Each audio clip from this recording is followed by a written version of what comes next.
ముందుగా అందరికీ ఉగాది పండుగ శుభాకాంక్షలు.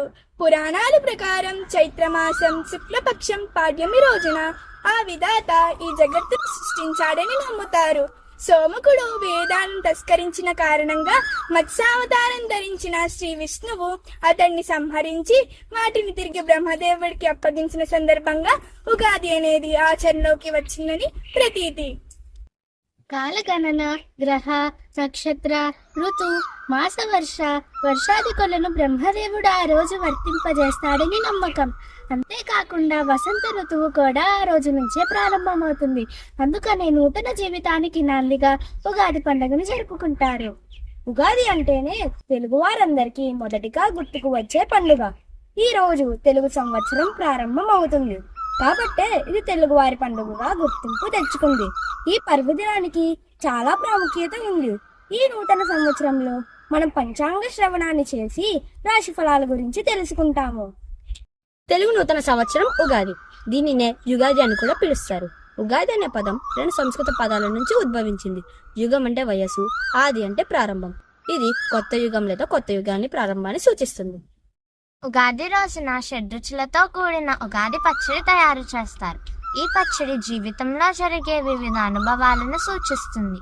మన జీవితంలో అన్ని భావనలను చెప్పే భావం ఇందులో ఇమిడి ఉంది. దీనిలో వాడే ప్రతి పదార్థం ఒక్కో భావానికి, అనుభవానికి ప్రతీక. షడ్రుచులలో మొదటిది తీపి. తీపి కోసం బెల్లం లేదా చెరుకు పానకాన్ని ఉపయోగిస్తారు. ఇది ఆనందానికి ప్రతీక.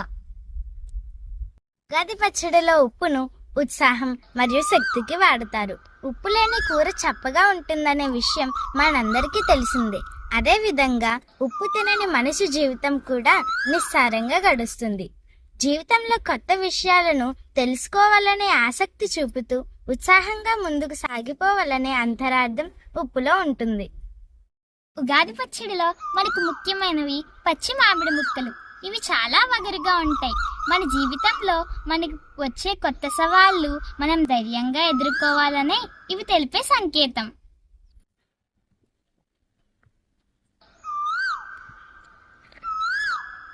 ఉగాది పచ్చడిలో ఉన్న షడ్రుచులలో ఒకటైన వేప పువ్వు గురించి చర్చిద్దాం. వేప పువ్వు చేదుగా ఉంటుంది, అంటే బాధ కలిగించే అనుభవాల సారం. అయితే ఆరోగ్యపరంగా చూస్తే ఆయుర్వేద శాస్త్రంలో వేపకు చాలా ప్రాధాన్యం ఉంది. అందుకే వేపను ఆరోగ్యప్రదాయినిగా చెబుతుంది. ఈ వృక్షాన్ని నింబవృక్షం అని కూడా అంటారు. ఆధ్యాత్మికంగా చూస్తే ఇది లక్ష్మీ స్వరూపంగా కనిపిస్తుంది. షడ్రుచులలో ఒకటి పులుపు. ఇది ఉగాది పచ్చళ్ళలో చాలా ముఖ్యమైన పాత్రను పోషిస్తుంది. ఈ రుచి కోసం ఉగాది పచ్చడిలో చింతపండును వాడతారు. పులుపు నేర్పుగా వ్యవహరించవలసిన పరిస్థితులను తెలియజేస్తుంది.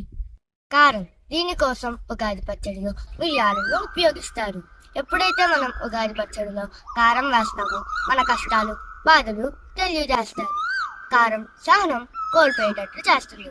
అన్ని రుచులు కలిసి కారం కూడా జీవితంలో అవసరమైన భాగమని తెలియజేస్తుంది. ఉగాది తెలుగువారి తొలి పండుగ.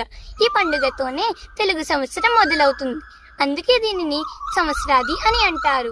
ఇది ఒక తెలుగువారే కాకుండా భారతదేశంలో మహారాష్ట్ర, కేరళ, కర్ణాటక, ఒడిస్సా, తమిళనాడు మొదలైన రాష్ట్రాల్లో కూడా అంగరంగ వైభవంగా జరుపుకుంటున్నారు.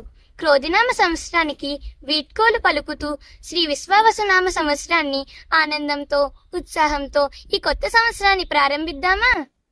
అందరికీ శ్రీ విశ్వావసునామ సంవత్సర ఉగాది శుభాకాంక్షలు.